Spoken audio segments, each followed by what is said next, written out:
Hi guys, so let's finish off today by looking at problem 7-7B. This is on page 46. And give the question a read and we're going to jump right in. So it says, calculate the cash balance per books at May 31st prior to reconciliation. So what did the books say? We know that they had cash receipts and cash payments in May here, but was there an opening balance, right? So we know that they had receipts of 5457 and payments of 6201, but did they start with anything if this is our cash account? So the way we can figure out if there was an opening balance is to look at the April 30th bank rec. So April 30th, they started with a cash balance of 12,612. Then they had outstanding deposits and checks. Reconciled cash balance was 14. Remember, that is the reconciled adjusted cash balance.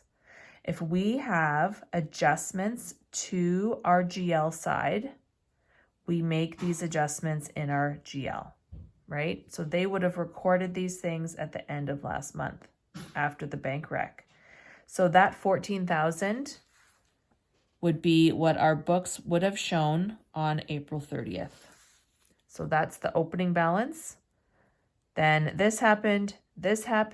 So our cash balance per books May 31st would be 13,256. Okay. Part B, what is the amount of the deposits in transit May 31st? Well, let's see. So deposits in transit, we're comparing what we've recorded to what the bank has recorded. So do we see 2114? Yes. 1819? Yes. 1524? No, we don't see that one. So this is definitely outstanding. What about the deposits that were outstanding at the end of last month? They had deposits in transit of 4230. Did those clear the bank in May? Because if not, there's still outstanding deposits.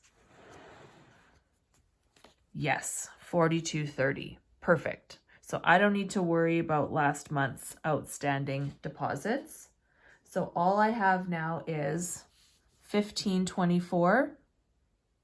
It's my only outstanding deposit. So that's my answer to B. What is the amount of the outstanding checks at May 31st? Okay, so let's compare. These are the checks we wrote. Did they clear the bank? 1620, 542. Yep. 2120, 543. Here's 543, but it didn't clear at 2120. It cleared at 2210. So I'm going to put a star beside that one because this check did clear, but it cleared in error. It cleared 2210 minus 2120. $90 too much. Okay, I've got a $90 error there. So I'll deal with that when I do my reconciliation. 544, 926, yep. 545, 1535, no. Okay, that didn't clear. What about outstanding checks from the end of last month? They had 533 and 541. I see those here. Is that the right amount? Yes, it is. 541, here it is. That one's correct. So everything from April is good to go. It all cleared. It's not outstanding any longer. So outstanding, I just have this one check. That would be my answer for part C. Outstanding checks, 1535. Check number 545. Prepare the bank rec at May 31. Okay. And we have additional information that we have to take into account also. So I'm going to say cash per books or per GL, cash per bank. And I'm going to figure it out. So cash per GL, 13,256. I calculated that. Cash per bank.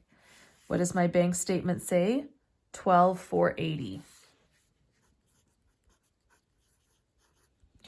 All right. Well, why don't I do the bank side first? Because I figured out my outstanding deposits and checks. So outstanding deposit, 1524. So I'm going to say plus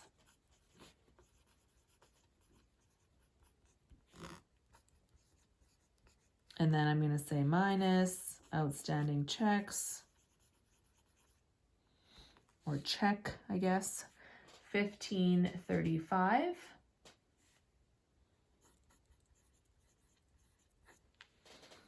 Okay, so what other thing did I notice for the bank?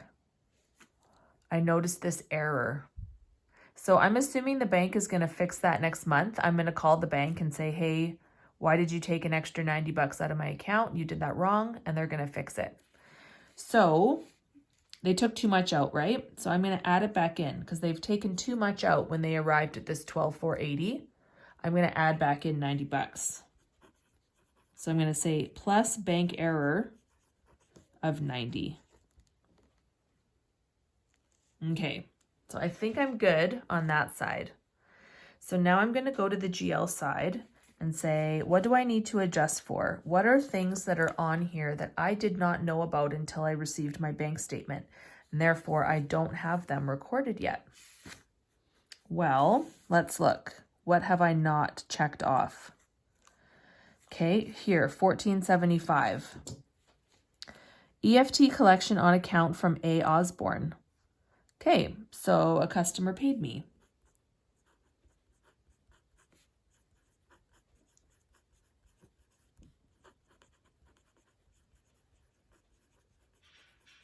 Okay, EFT collection from customer, 1475. Okay, what else? Returned check. Minus NSF check. And they're charging me a fee.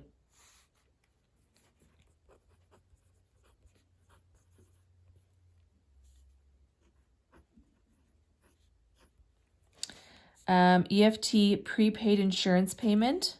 So it looks like this comes out of my account automatically.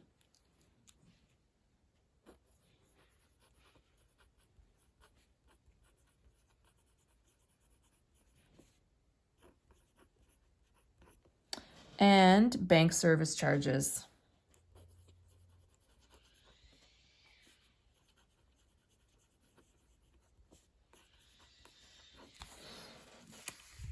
Okay, so I've got lots coming out there. Got 95, 927, this. I've got this going in. That looks like everything. So my adjusted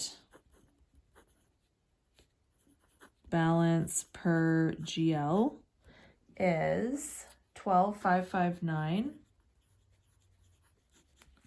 And my adjusted balance per bank is 12,559. Perfect. Okay. Part E, prepare any journal entries required from this reconciliation. I do not need to prepare journal entries for the bank side. The bank takes care of itself.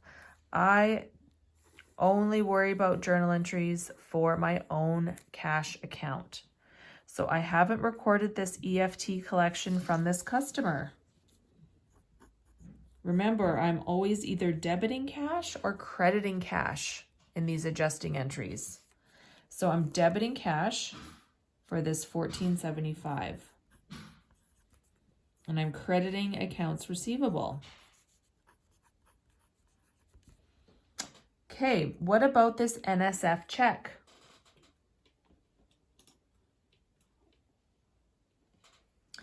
Customer paid me.